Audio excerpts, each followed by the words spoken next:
Hi students, देखिए आज हम लोग यूनिट एंड डायमेंशन का 4th लेक्चर डिस्कस करने जा रहे हैं और आज मैं आप लोगों को बच्चों वेरिएबल एंड कांस्टेंट के बारे में बता रहा हूँ।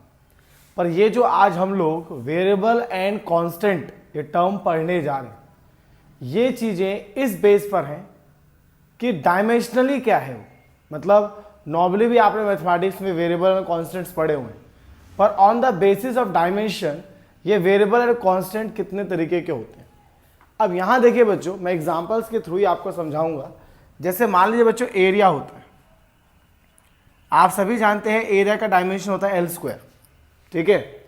आपके पास वॉल्यूम होता है बच्चों, वॉल्यूम का डायमेंशन होता है L3।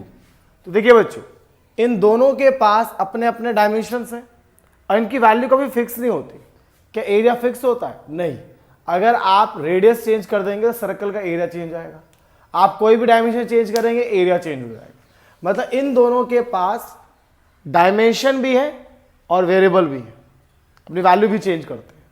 डायमेंशंस भी है और अपनी वैल्यू भी चेंज करते हैं, तो इसको बोलते हैं डायमेंशनल वेरिएबल्स। मतलब जिसके पास डायमेंशन भी हो और वैल्यू भी वेरी करती हो, that is called dimensional variable. वो फिजिकल क्वांटिटी जिसके पास डायमेंशन भी हो और अपने वैल्यू को वेरी भी करता हो, that is called dimensional variable. एक और वेरिएबल होता है बच्चों, जैसे कि मान लीजिए एंगल की बात करते हैं। ध्यान सुनिए बच्चों, एंगल की हम बात करते हैं थीटा, ठीक है।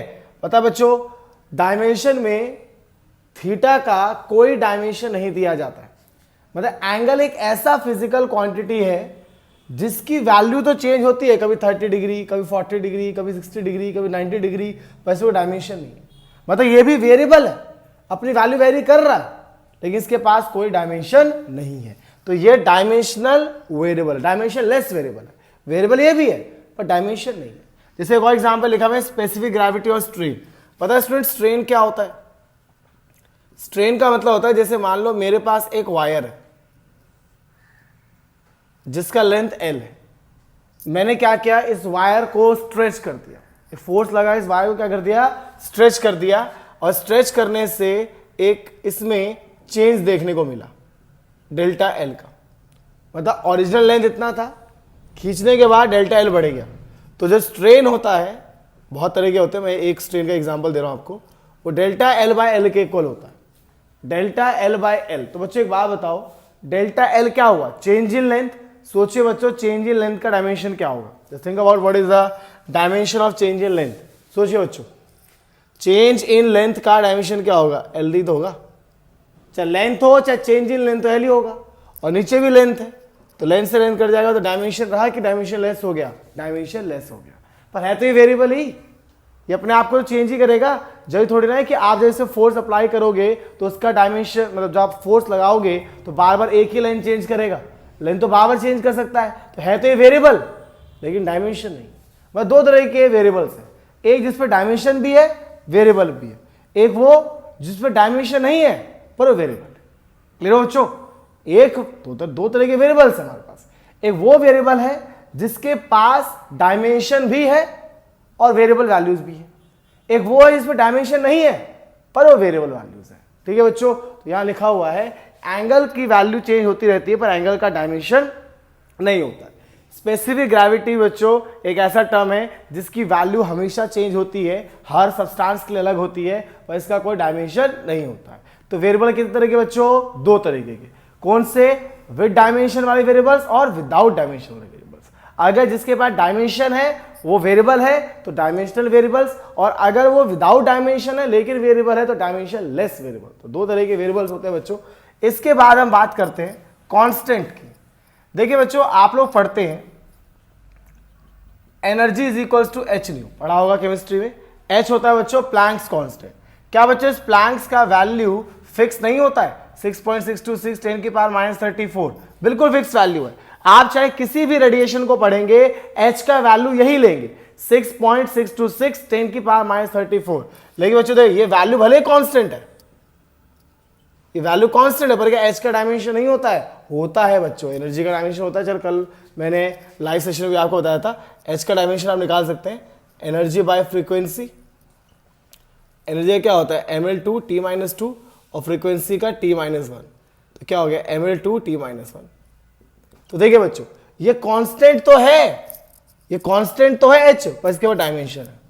ठीक है, तो कांस्टेंट एक वो कांस्टेंट होगा जिस पे डायमेंशन है, अब एक वो कांस्टेंट होगा जिस पे डायमेंशन नहीं है। जैसे पाई हो गया बच्चों, पाई का कोई डायमेंशन नहीं होता। अगर आपने कभी ये फॉर्मूला करेक्शन वाले क्वेश्चंस किए हो 2π√L/g, तो याद कीजिए आप t का डायमेंशन लिखते हैं, इसका लिखते हैं, इसका लिखते हैं, इसका नहीं लिखते हैं। क्यों नहीं लिखते? क्योंकि ये कांस्टेंट है और कांस्टेंट का डायमेंशन नहीं लिया जाता है।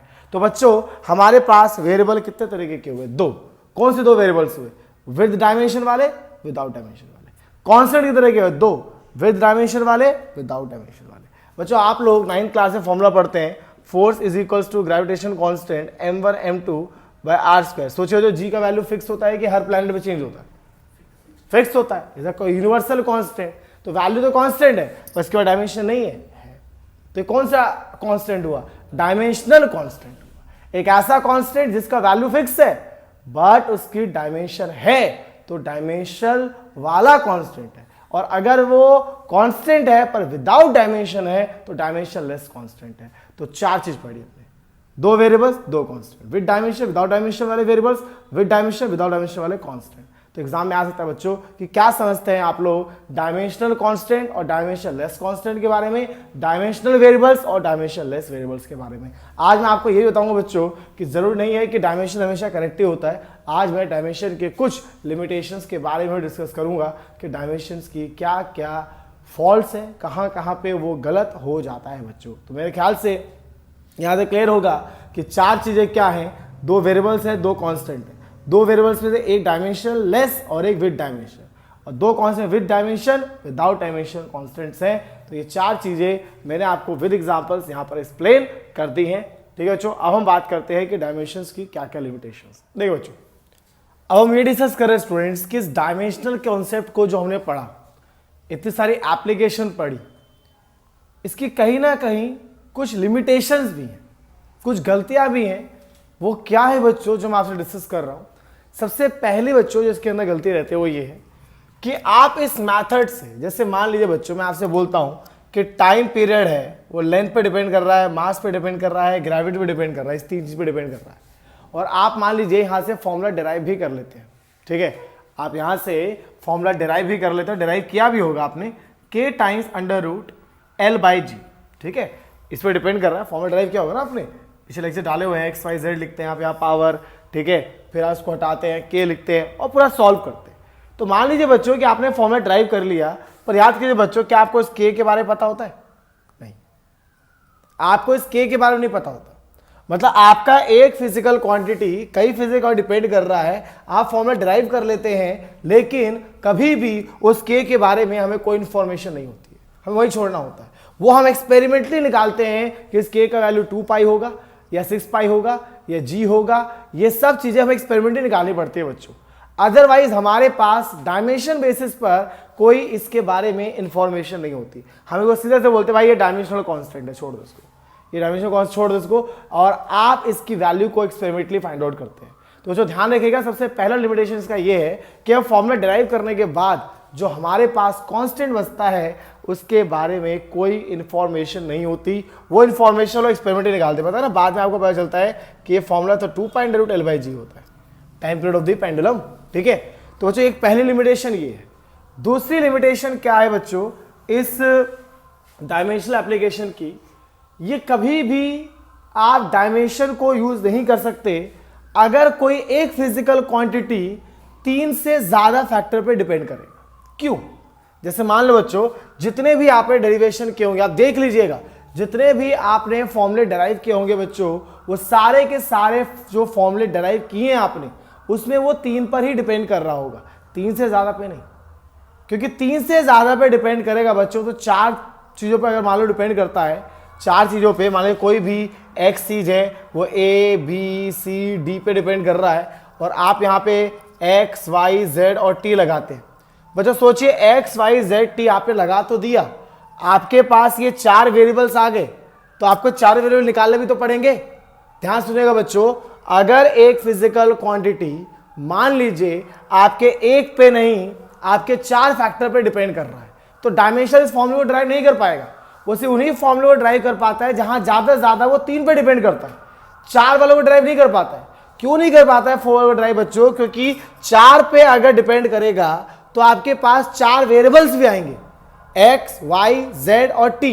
अब 4 वेरिएबल को सॉल्व करने के लिए मैथमेटिक्स कहता है कि मिनिमम 4 इक्वेशन होना चाहिए, पर आप पे हमेशा 3 इक्वेशन बनता है। चेक कीजिएगा आप लोग, एम की पावर को कंपेयर करते हैं, आप एल की पावर को कंपेयर करते हैं, टी की पावर को कंपेयर करते हैं बच्चों। मैक्सिमम आपके पास 3 इक्वेशन ही बनता है। जब भी आपने फॉर्मल डेरिवेशन किए होंगे तो मैक्स टू मैक्स 3 ही इक्वेशन बना होगा। तो इसीलिए आप इसमें 4 वाले कॉन्सेप्ट को सॉल्व नहीं कर सकते। ध्यान रखिएगा, डायमेंशन का ये लिमिटेशन है कि अगर कोई एक वेरिएबल 3 से ज्यादा चीजों पे डिपेंड कर रहा है तो आप उसका फॉर्मूला ड्राइव नहीं कर सकते, क्योंकि 3 से ज्यादा पे डिपेंड कर रहा है तो 3 से ज्यादा वेरिएबल्स है। 3 से ज्यादा वेरिएबल्स के लिए 3 से ज्यादा इक्वेशन होनी चाहिए, जो पॉसिबल नहीं है। हमारे पास 3 इक्वेशन ही बनती है। इसीलिए डायमेंशन उन फॉर्मूले को ड्राइव नहीं कर पाता जिसमें वो 3 से ज्यादा चीजों पे डिपेंड करता है। ठीक है, ध्यान रखिएगा बच्चों, 3 मैक्स टू मैक्स है। 3 से ज्यादा पे कभी भी डिपेंड करेगा तो फॉर्मूला डिराइव नहीं हो पाएगा। अगली चीज बच्चों, सोचिए डायमेंशन में तो जैसे मैं ये फॉर्मूला है s equal to u t plus half a d square, क्या कोई भी फॉर्मूले में प्लस कभी ड्राइव कर पाएगा डायमेंशन? नहीं, क्योंकि बच्चों डायमेंशन तो इस प्लस को भी इक्वल्स टू लेके चलता है, माइनस को भी इक्वल्स टू लेके चलता है, प्रिंसिपल होमोजेनिटी।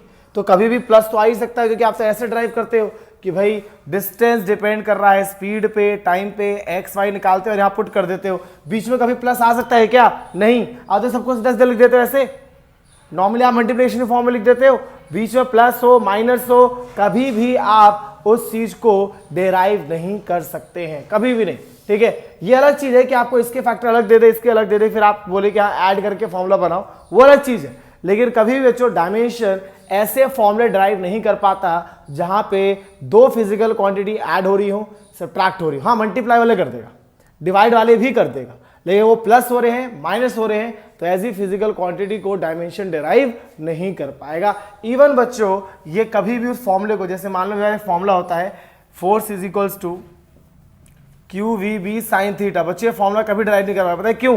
क्योंकि साइन थीटा कभी डायमेंशन में आएगा ही नहीं, क्योंकि अभी हमने पढ़ा था एंगल का डायमेंशन क्या होता है? डायमेंशनलेस होता है। तो अगर आप कोई डायमेंशन ही नहीं है एंगल का तो आप उसको ड्राइव कैसे कर पाओगे? तो जो ध्यान रखिएगा कहाँ कहाँ पे, क्योंकि थ्योरेटिकल क्वेश्चन है बच्चों, कहाँ कहाँ डायमेंशन आपका फेल होता है। सबसे पहले डायमेंशन फेल होता है अपने कांस्टेंट को नहीं बता पाता, कोई इन्फॉर्मेशन नहीं हमारे पास के बारे में।